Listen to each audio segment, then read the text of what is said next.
No tere hommikust! On laupäev, kell on mõned minutid 9 läbi. Olen pea 3 tundi teel olnud ja täna siis, nagu juba aru saite, alustasin oma pikka matka. Hetkel olen omadega siis Paluperes ja esimene ots on puhtalt läinud selle peale, et kuidagi ennast sellest ärevusest välja saada, ennast rahustada, et kõik läheb hästi, kõik on suurepärane ja ei ole põhjust närveerimiseks. Esimene peatus siis ka natukene kohendan kotte ja vaatan siin loksuvad asjad, tõmban rohkem koomale. Ja siis kuhugi siia vahele ilmselt nüüd pikin ka väiksed lõigud sellest, kuidas ma neljapäeval pakkisin ja ratast ette valmistasin.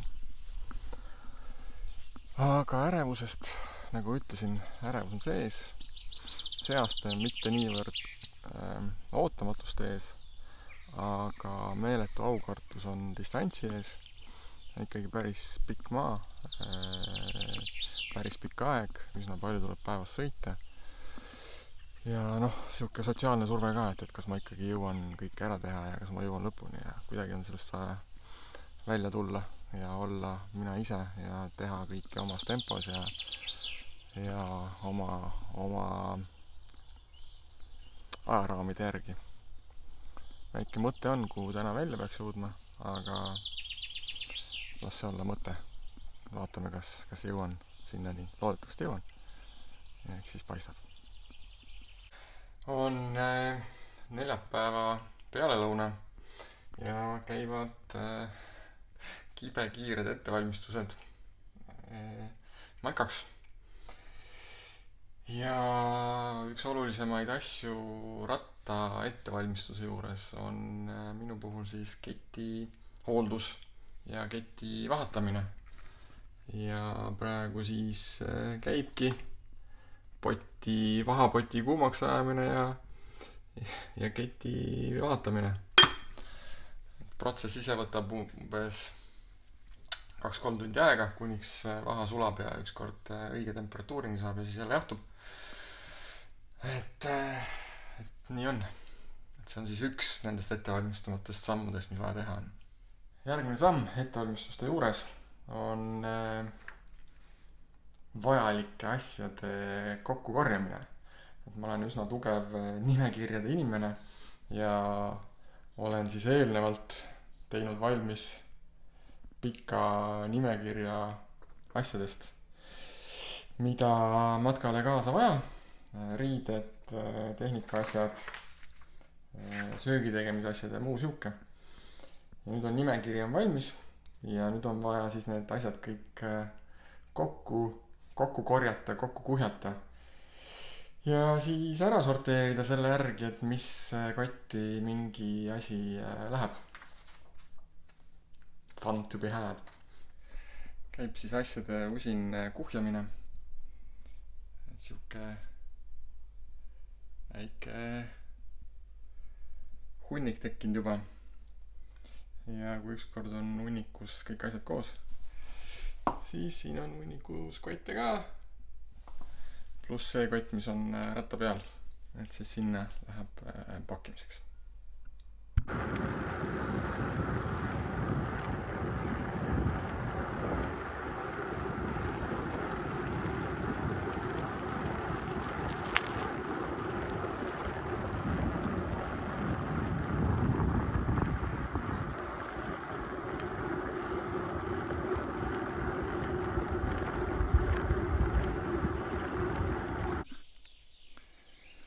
Kui kuskil keset metsa on betoonplaatidest tee ja mingid betoonrajatsid tee ääres, vanad, siis võib vist ühe korra arvata, miks. Kas te teadsite, et on olemas selline koht tähistatud nagu Valgamaa keskpunkt? Ma ka ei teadnud, aga näete. Siin see on, palun väga, tulge vaadake järgi, koordinaadid peal ja puha, äge. unustasin kodus võtta allergiarohtu. Aga kõik ju õitseb. Raps õitseb, mänd õitseb, igasuguseid muid asju õitseb veel.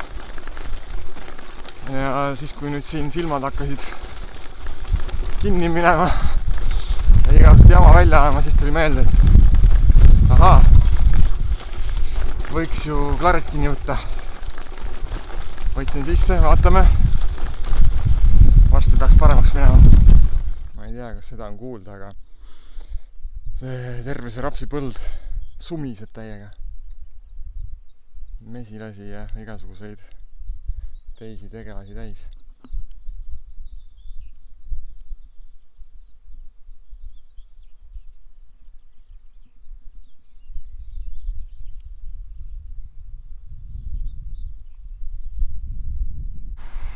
Siin siis esimene kokkupuude Eesti riigipiiriga ja eks nüüd siis vaatame, kui lähedalt või kaugelt ma siis piiri mööda Eestile ringi peale jõuan teha.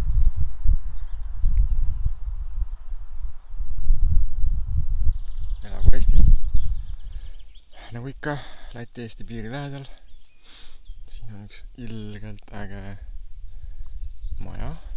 Vana, ma arvan, et see on mingi vana äkki metskonna või kellegi. Aga on erastatud eravaldus. Aga koht on ilus. Ja teed siia olid hästi ilusad. Lõpp oli siuke liivane. Aga muidu oli väga äge. Valgast veel nii palju, et Pedeliäärne oli väga ilus. Kesklinn väga ilus. Aga siis 5 tee sinna kuhugi piiriäärsesse agulitesse. Seal enam nii ilus ei olnud. Ütleme nii, et seal ma jalgsi ei oleks küll julgenud liikuda vist. Pimedas küll mitte.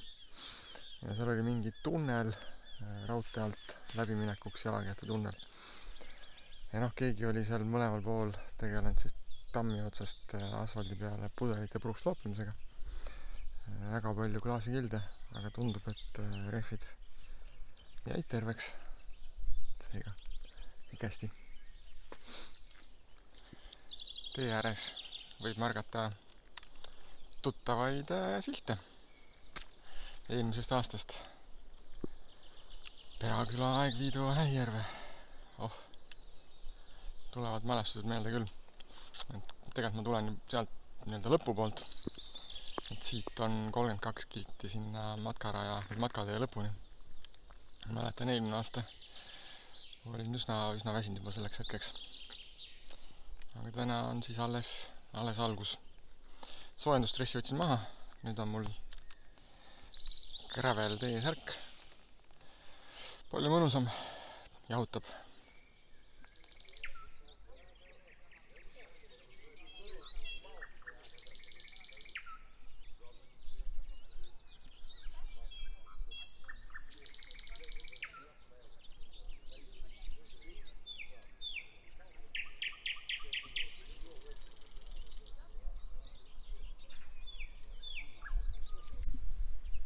Leidsin ühed uudishimulikud hobused. Olid täiesti Kopli teises otsas. Ja kui ma nüüd korraks seisma jäin, siis hakkasid kohe siiapoole tulema. Hobused tervitusega Mannile.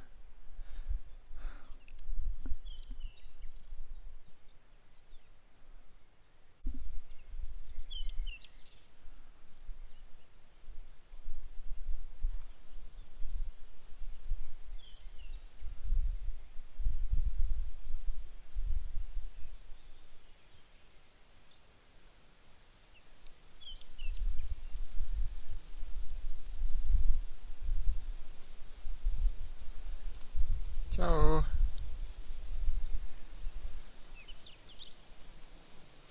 Tšau, tere!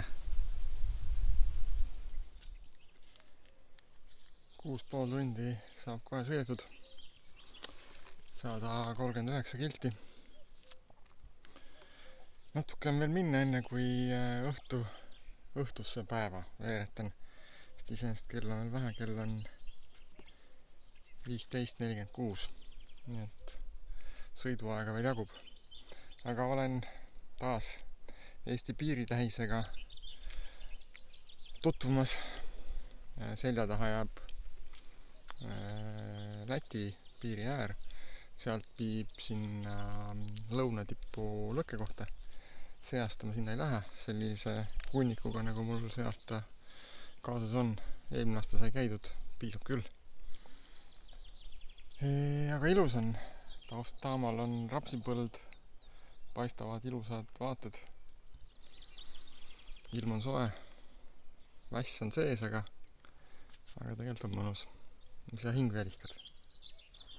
Olen Mõnistes, käisin poes ja kukkusin shoppama. Kõht on tühi, korjasin korraliku koguse toitu, vaatame, kas see kõik sisse ka läheb. Olen omadega filmi Vargamäel. Pikk päev, võiks tegelikult ära õhtusse tõmmata. Pea 165 kilomeetrit äkki sõidetud. Või 160, midagi siukest. Et puhkuseks peaks otsima siin kuskil lähedal mingi telkimiskoha. Tee läheb sinna edasi. Vaatan, äkki leian sealt metsaserost mingi koha, kuhu telk üles viisata. Siin hakkab õhtul kell 7 veel mingi lõõtsamees mängima. Iseenesest saaks ka telgi siia kuhugi põllu peale panna, aga kuna hommikul keegi pidi tulema filmima, siis peaks hommikul väga vara jalga laskma siit. Aga see paneb lisapingeid peale, et eks ma vaatan, mis ma teen. Telk püstitatud, seal ta on. Tulin ikka sealt tulin ikka sealt Vargamäelt ära. Väga palju rahvast ja ei olnud üldse minu koht. Ja tiksusin vaikselt edasi, muudkui tiksusin ja tiksusin. Lõpuks tiksusin 170 kilomeetrit täis. Ja tulin suuksesse kohta nagu paganama vaatetorni juurde. Siin on väike lõkkeplats ja püstkoda. Vaatetorn on seal kuskil minu selja taga. Panin telgi püsti. Väss on olla. Natuke sõin. Nüüd lähen siia alla, siin on mingi veekogu. Ja lähen proovin ennast ära pesta. Vaatan, kuidas see õnnestub. Peaks mingi ujumiskoht ka olema, aga vaevalt, et ma ujuma lähen, aga vähemalt äkki saab ennast ära loputada.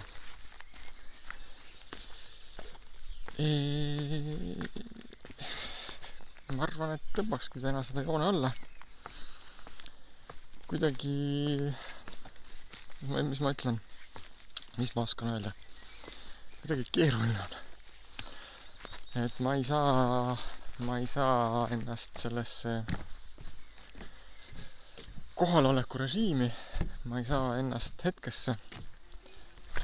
Ikka on mõtted tuleviku peal. Mõtled muudkui edasi. Mõtled juba finiši peale. Pole veel alustanudki. Aga äkki homme on selleks suhtes parem päev. Näeme homme.